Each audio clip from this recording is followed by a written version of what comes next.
चुड़ैल समीना परी को बोतल में कैद करके समंदर में फेंक देती है। समीना परी बोतल के अंदर कैद समंदर की लहरों से टकरा रही होती है, लेकिन कौदत को कुछ और मंजूर होता है। उसी समंदर के किनारे पर अनाया और शेरू खेल रहे होते हैं।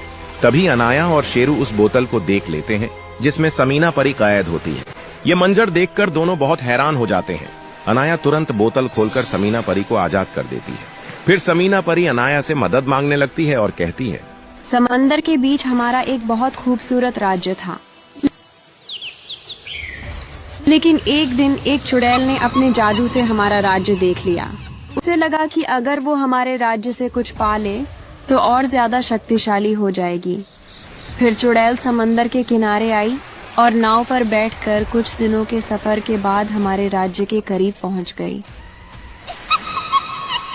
थोड़ी ही देर में वो हमारे राज्य में दाखिल हो गई।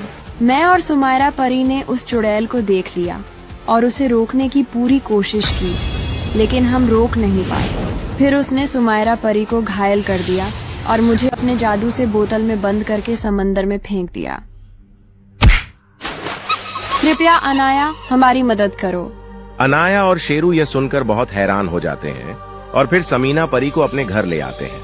समीना परी अनाया को बताती है कि चुड़ैल को हराने का सिर्फ एक ही तरीका है, एक जादुई छड़ी जो इस नक्शे के मुताबिक समंदर के बीचों बीच छिपी हुई है। वहां एक राक्षस मॉन्स्टर भी है। दूसरी तरफ चुड़ैल के सामने जो भी परी आती है वो उसे खत्म कर देती है और महल की तरफ बढ़ रही होती है। अंदर जाते ही चुड़ैल रानी परी से कहती है, मुझे जादुई लॉकेट दो वरना मैं सब परियों को भस्म कर दूंगी। रानी परी लॉकेट नहीं देती तो चुड़ैल महल में सब परियों को अपने जादू से मार देती है। रानी परी लॉकेट को बचाने के लिए महल से तुरंत निकल जाती है और छत पर जाकर महल से छलांग लगा देती है। नीचे जोर से गिरती है।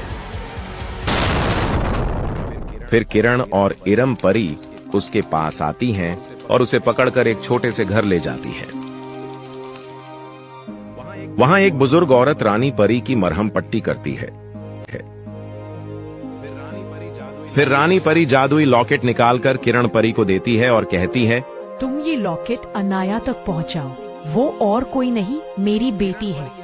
किरण परी यह सुनकर हैरान हो जाती है और कहती है, नी परी, मैं हर हाल में ये लॉकेट अनाया तक पहुंचाऊंगी। फिर लॉकेट लेकर किरण परी निकल पड़ती है। समंदर के किनारे पहुंचकर वो अपनी दोस्त डॉल्फिन को बुलाती है और उसे लॉकेट दे देती है। डॉल्फिन समझ जाती है और तुरंत लॉकेट लेकर अनाया की तरफ तैरने लगती है। दूसरी तरफ अनाया वो नक्शा लेकर जादुई छड़ी पाने के लिए निकल पड़ती है। कुछ देर बाद वो समंदर के किनारे पहुंच जाती है। तभी समंदर से डॉल्फिन बाहर आती है और अनाया को लॉकेट देकर सब कुछ बता देती है। अनाया उस लॉकेट से समंदर में जाने का रास्ता बनाती है।